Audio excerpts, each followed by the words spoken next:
Hello friends, আজ চলে এসেছি আমার শাশুড়ি মায়ের বার্থডের ব্লগ নিয়ে। দেখো, 8 আগস্ট আমার শাশুড়ি মায়ের বার্থডে ছিল, কিন্তু আমি সেদিন বাড়িতে ছিলাম না, কারণ আমার শাশুড়ি মাও আমার দেওরের বাড়িতে ছিল। সেদিন আমার দেওরের ছোট্ট বেবি গার্ল হয়েছে 5 আগস্ট, তাই ওখানেই ছিলেন উনি। আমারও তাই সেলিব্রেট করা হয়নি, জাস্ট উইশ করেছিলাম। এবার যখন বাড়িতে এলো, আমরাও গিয়েছিলাম জন্মাষ্টমীর পুজো দিতে গোপালের জন্মদিনে। একই সাথে মায়ের বার্থডেও পালন করা হলো।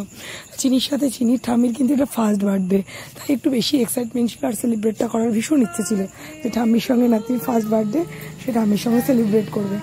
তাই চলে গিয়েছিলাম, রান্নাবান্না করলাম, সকাল সকাল গোপালকেও পুজো দিলাম, ভোগ দিলাম, সঙ্গে মায়েরও অনুষ্ঠানটা করে ফেললাম। ঠাকুমা, দিদিমা, মা, বাবা সবাই মিলে দেখো কেক কাটছে। কেকটা কিন্তু মা বাজার থেকে এনেছিল, বলেছিলাম গোপালের নাম করে যে এগলেস কেক এনো, কারণ জন্মাষ্টমীর দিন ভেবেছিলাম কেকটা কাটাবো।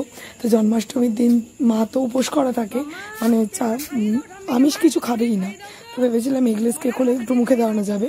কিন্তু মা গিয়েছিল বাজার করতে, মাকে গোপাল ঠাকুরের নাম করে আনতে দিলে তাহলে মা সন্দেহ করবে না, আর গোপাল আর মা একসাথেই কাটতো কেকটা না হয়। কিন্তু মা সেদিনকে এগলেস কেক পায়নি বাজারে, তাই ছোটো একটা কেক নিয়ে এসেছিলো, সেটাই পরের দিন কাটানো হলো। এগলেস যেহেতু না, আগের দিন আর কাটলাম না, পরের দিন সবাই মিলে একসাথে কেক কাটলাম, ভীষণ আনন্দ করেছি। আর গত বছর বিয়ের পরের বছরও আমি ভীষণ আনন্দ করেছিলাম। সে বছরও মাকে নিজে হাতে রান্না করে দিয়েছিলাম, আমার বাপের বাড়িতে ছিল সে বছর মা বার্থডেতে।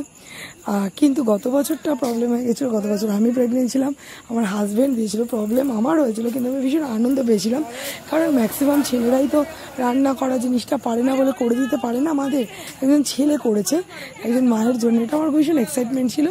আর আমি করিয়েছিলাম, মানে ওকে থিঙ্কিং দিয়েছিলাম কীভাবে কী করতে হবে। কি আমার হাজব্যান্ড ভীষণ ভালোভাবে পায়েস রান্না শিখে এসে আমাকে পায়েসটা খাইয়েছিল, মাকে রান্না করে খাইয়েছিল প্রথম, তারপর আমাকে এসে বললো আমি খুব সুন্দর পায়েস রাঁধতে পেরেছি, তুমিও খাও। আমাকেও রান্না করে খাইয়ে গেছিলো প্রেগনেন্ট অবস্থায়।